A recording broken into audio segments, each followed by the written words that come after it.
Students, आप सबों को मेरी तरफ से सुप्रभातम।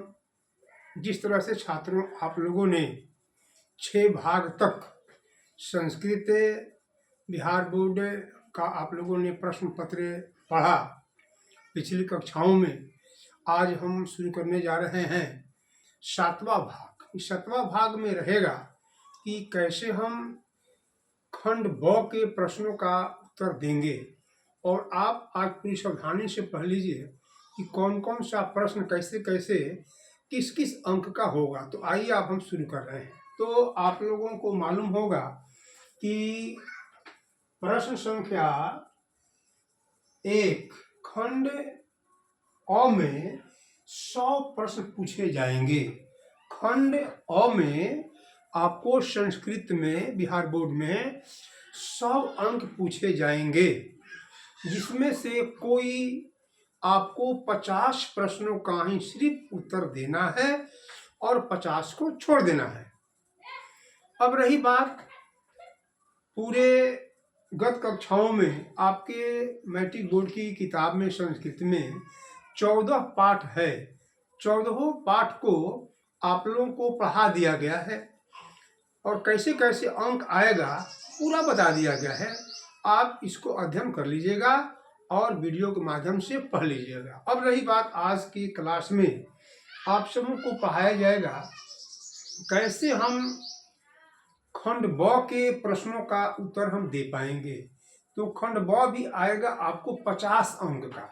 हम शुरू कर रहे हैं, इस पर लिख दिए हैं, देखिए खंड ब कुल कितना अंक है तो 50 अंक है।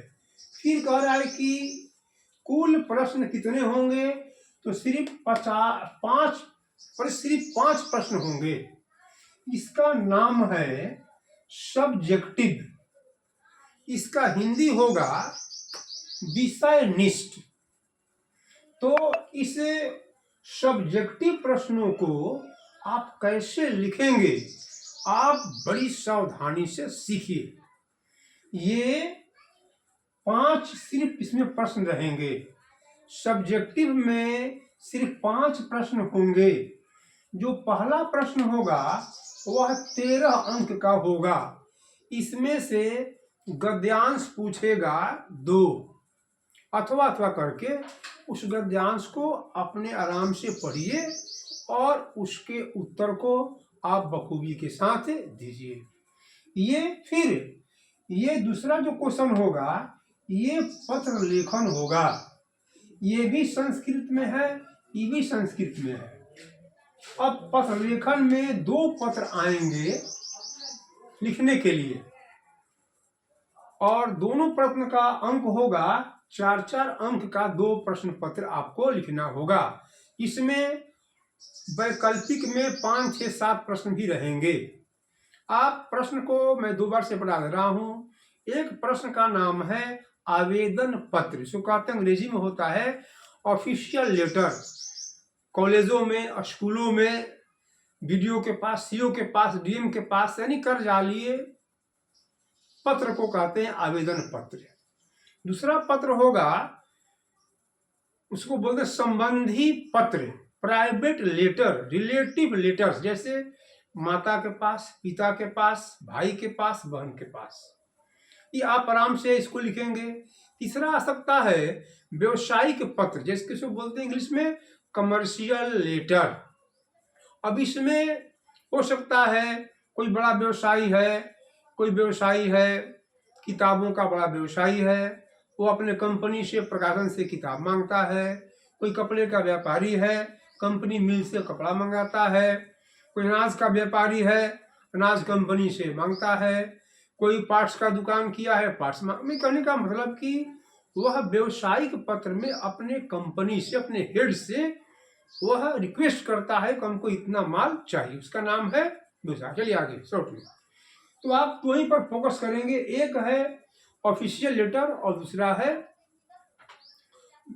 व्यक्तिगत पत्र। अब आइए, ये हो गए 8 नंबर। अब तीसरा है 7 में है, इसको कहते हैं लघु निबंध, इसका इंग्लिश होगा पैराग्राफ। ये लिखना हमको है कम से कम 7 वाक्यों में। अगर आप 8 लिखते हैं, 9 लिखते हैं, 10 तो कोई बात भी नहीं है, लेकिन आपको 2 लिखना पड़ेगा, ये 7 लिखना पड़ेगा। 7 वाक्य जरूरी है, 7 वाक्य को मिलेगा 7 नंबर। अगला है आपका ट्रांसलेशन, अनुवाद।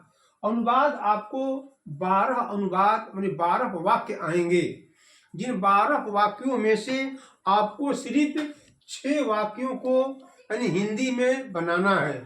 अब अगला होगा फिर 5वां जो क्वेश्चन होगा वह होगा हिंदी में उत्तर लिखना है। सिर्फ 1 to 4 ये लिखना है, उत्तर देना है संस्कृत में, ये देना है संस्कृत में, और ये देना है बिल्कुल आपको हिंदी में। बड़ी आसानी से आप लिख लेंगे। खूब समझिए बढ़िया से कैसे लिखेंगे इसको।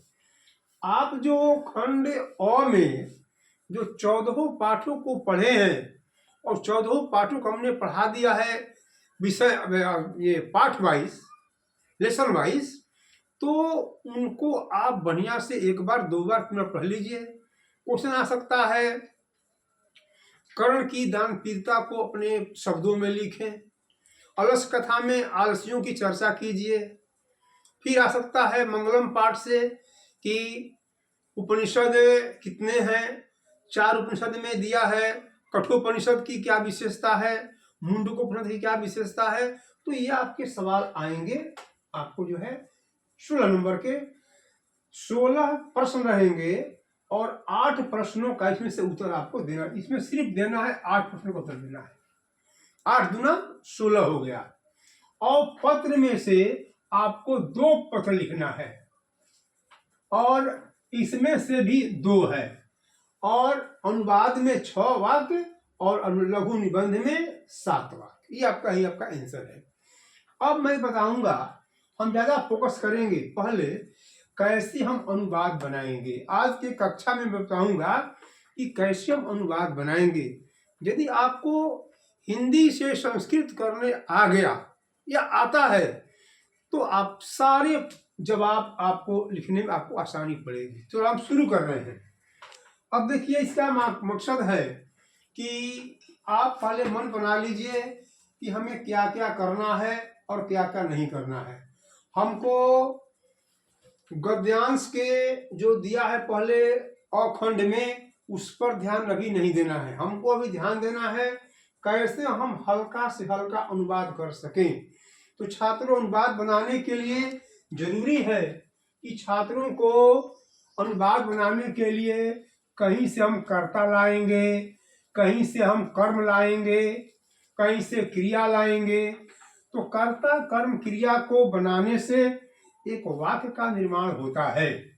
और हम ये बताना चाहेंगे कि अनुवाद बनाने के लिए कहीं न कहीं आपको कर्ता की खोज कीजिए। कर्ता कहाँ से आएगा? जब कर्ता खोज कर लेंगे तो फिर आपको क्रिया के फेरे में पाना होगा। और आपको हम बता रहे हैं विस्तृत अनुवाद बनाने का तरीका। ये देखिए, आपका हो गया खंड ब में 50 अंक। 50 अंक में अब हम शुरू कर रहे हैं बनाने के लिए अनुवाद। अनुवाद, ये अनुवाद आपको परीक्षा में सिर्फ 6 गो आएगा। ऐसे 12 गो आएगा। 12 गो में अनुवाद में से कोई 6 अनुवाद को आप बना दीजिए।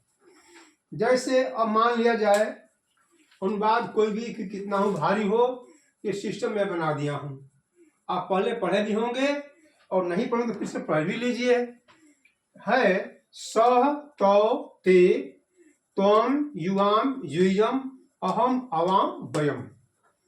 ये इतना हो गया। फिर इसके बाद ये हो गया कर्ता पक्ष, ये हो गया क्रिया पक्ष हो गया। कर्ता को क्रिया के साथ जोड़ देना पड़ेगा। अगर आप इसमें देखेंगे 1 2 3 4 5 6 8 ऐसे करके लिखा हुआ है, तो कर्ता का जब अंक 1 होगा तो क्रिया का भी अंक 1 ही होगा। अगर कर्ता का अगर 8 है तो क्रिया को भी आप 8 में ही रखेंगे। बड़ी आसान, बहुत आसान है बात बनाना। देखिए, हम चले अनुवाद पर। आपसे कोई कहता है वह पढ़ता है, या वह लिखिए ना, वह चलता है, वह चलता है। इतना आसान मैं कर दे रहा हूं कि लगेगा कि है। देखिए, वह चलता है। अब हम वह को इसी में से खोजेंगे। कहाँ? इसमें नहीं, इसमें खोजेंगे। इसमें कर्ता हो गया, ये क्रिया हो गया, तो कर्ता में खोजेंगे। देखो, वन में दिया है सह मने वह, आराम से हम लिखेंगे सह मने वह। सह का नंबर कौन सा है? तो 1 नंबर है, तो सह लिख दिए। इसका नंबर होता है 1 होता है। अब क्रिया पक्ष में आएंगे, तो क्रिया में दिया है चलती का 1 में दिया है। देखिए 1 में बिना कहे यहां भी 1 यहां भी 1, तो लिख देंगे हम चलती। आपका पूरा वाक्य बन गया, वाक्य बन गया। या आप एक और वाक्य ले लीजिए, इसमें ले सकते हैं कि मैं चलता हूं, मैं चलता हूं। इतना आसान है संस्कृत। अब मैं को खोजिए, 1 2 3 4 5 6 7 8 कहाँ है भाई? अब तो अहम है 7 में, 7 में दिया है अहम। अहम मने मैं, अहम का संख्या होगा 7। हम सीधा यहाँ लिखेंगे अहम, अहम माने मैं, और हम 7 में दौड़ेंगे। फिर 7 में दिया है अहम, ये हमारा 7 हो गया। 7 में हमारा, ऐसे यहाँ 1 होते हैं, 7 में क्रिया है। देखिए चलामी, चलामी, ये 7वां नंबर है। आप बोलिए, कोई आप छात्र बोलो भाई, कोई भाई आपको लगे क्या? हम लोग, चलो भाई हम लोग। इनका कहना है कि हम लोग नहीं, हम लोग चलते हैं। अब ध्यान दीजिएगा, नंबर देखिए, हम लोग का नंबर कौन सा है? तो हम लोग इसमें खोजेंगे, 9वां नंबर है। वयम माने हम लोग, 9वां नंबर है। देखिए 9 इसका नंबर है, 9 नंबर है। और 9 जब भी है तो देखिए 9, यहाँ भी 9 लिखा हुआ है, यहाँ भी 9 होगा। अब यहाँ 9 नंबर में दिया है वयम, आराम से हम लिख देंगे वयम। वयम माने हम लोग। 9 नंबर में घूम के आएंगे तो लिखा है चलाम, चलाम, हम लोग चलते हैं। एक बार और लिया जाए, कोई कह देता है कि तुम चलते हो, तुम चलते हो। अब देखिए क्या करना है। अब तुम का संस्कृत इसमें आएंगे क्रिया कर्ता पक्ष में, तो तुम दिया हुआ है, आराम से हम लिखेंगे त्वम। त्वम माने तुम। ये हमारा जो है कौन हो गया? नंबर हो गया 4 नंबर हो गया, तो क्रिया होगा 4 नंबर में। तो 4 में हम फिर 4 आ रहे हैं, तो आपका नंबर दोनों हो गया 4 4। तो 4 में यहां खोजेंगे हम त्वम, त्वम माने तुम, और फिर 4 में आएंगे। देखिए जो 4 है त्वम, फिर 4 है लिखा है चलसी, इसमें आराम से हम लिखेंगे चलसी। चलसी माने चलता है। पूरा अनुवाद हो गया, आराम से बनाइए। इसको कहते हैं मुख्य क्रिया पर आधारित आपका जो है वाक्य बन रहा है। फिर आप इसी पर और याद कर लीजिएगा, परीक्षा आपकी नजदीक आ गई है। इसमें है अस्ति, अस्ति, अस्तः, संति। इसके बाद फिर आपको आएगा असि, अस्थः, अस्थ। फिर आपको आएगा अस्मि, अश्वः और अस्मः। अब देखिए मैं जो आपको मैं लिख दिया, ये है सहायक क्रिया। सहायक क्रिया जो है ये आपका हो गया 9 अंक का भी है। कर्ता ज्यों का त्यों रहेगा, क्रिया केवल 1 2 3 4 5 6 7 8 और हो गया आपका 9 हो गया। अब देखिए ये हो गया बिल्कुल कर्ता पक्ष हो गया, ये हो गया कर्ता, ये हो गया क्रिया पक्ष। इसको बोलते हैं सहायक क्रिया है, ये हम लोग का मुख्य क्रिया है। अब जितनी भी वाक्य में आपको मिलेगा, जितने भी कर्ता पक्ष है, जैसे आपको कर्ता में आता है राम, श्याम, मोहन, लड़के हैं, बाघ है, हाथी है, घोड़े हैं, या नदी है, ये सबके सबको हम रखेंगे प्रथम पुरुष में। जैसे बालकः बालकौ बालका, नदी नद्यौ नद्य, है ना, हरि हरि हरय, लता लते लता, तो सब के सब वन में आएगा, तो क्रिया भी इसका वन में रहेगी।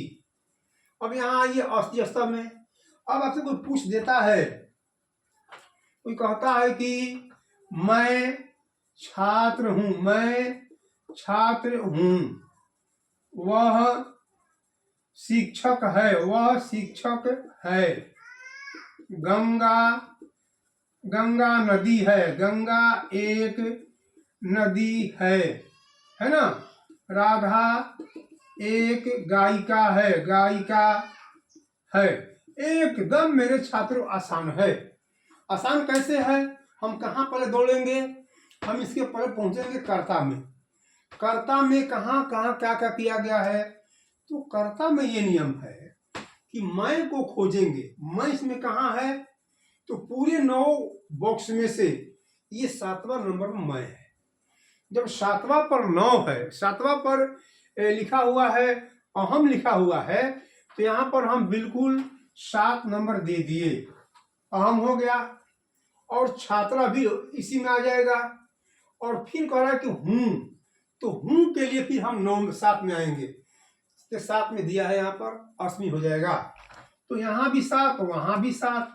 अब इसका अनुवाद होगा अहम छात्रः अस्मि। बिल्कुल आसान, बिल्कुल आसान। देखिए लिखा हुआ है अहम छात्र अस्मि, वह शिक्षक है, वह का संस्कृत क्या होगा, वन में है सह होगा। यहाँ हमने लिख दिया सह, फिर लिख दिया छात्र शिक्षक, चलो भाई शिक्षक शिक्षक हो गया, सह शिक्षक। अब अगला हम लोग का हो गया, जब सह वन में है तो क्रिया वन में आएगी, यहाँ कर देंगे हम, तो हो जाएगा अस्ति। अस्ति माने है। फिर है गंगा के बारे में है, तो गंगा को हम लाएंगे प्रथम पुरुष में, कहीं रहेगी, इसलिए कि ये संज्ञा है। तो गंगा को हम लिखेंगे बिल्कुल गंगा, गंगा एक का होगा एका, नदी का कुछ नदी का नदी, और अस्ति मन हो जाएगा है। गंगा का स्थान यहाँ होगा, यहाँ होगा और यहाँ होगा, यानी प्रथम पुरुष एक में ये है। राधा गायिका है, तो राधा भी आएगा, फिर इसी में आएगा, प्रथम पुरुष में आएगा, एक वचन में आएगा। तो राधा एका गायिका, गायिका अस्ति माने है। हो गया आपका पूरा का पूरा अनुवाद बनते जा रहा है। तो परीक्षा में छात्र आप इस तरह से बनाएंगे, फिर आप याद कर लीजिएगा, याद किए भी होंगे। जैसे हो गया पठिष्यति पठिष्यता पठिष्यन्ति, पठिष्यसि पठिष्यता पठिष्यता, पठिष्यामि पठिष्याम पठिष्याम। उसी तरह से फिर इसमें आ जाएगा।